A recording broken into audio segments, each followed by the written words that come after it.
Começa o dia com uma meditação cortico e poderoso. Awe Dios que papo medita. Presenta pa Ruensley La Cruz.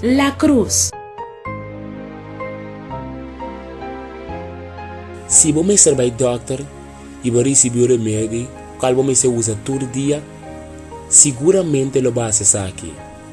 Passou. Se você vai contra a regra aqui, o corpo lo começa a actuar de uma maneira estranha. Você vai estar com os corpos a partir de 3 fases. Qual é a parte físico, mental e espiritual? Pero a maioria de nós está enfocando nos vista na parte físico e a parte mental. E esse aqui tem motivo para qual nosso mundo está indo de mal em pior. O atraco, violência, ladronícia. Passou, mas a pessoa que está cometendo ato aqui, nas 3 fases não está em harmonia com o outro. E a palavra de Deus está remédio para a parte espiritual.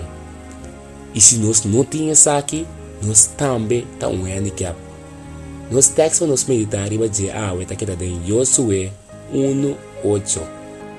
E book de lei aqui, não apartar fora de boca. Mas vamos meditar em dia e a noite. Para por percurar de assim conforme tudo o que está para escrever em dia. Passou mas hora aí, lo vai se o caminho a prosperar.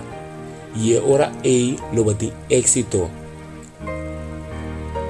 Laga com alba dilante, nós por meditar da palavra de Deus e percurar para nos accionar por estar conforme de lo que está parado em dia.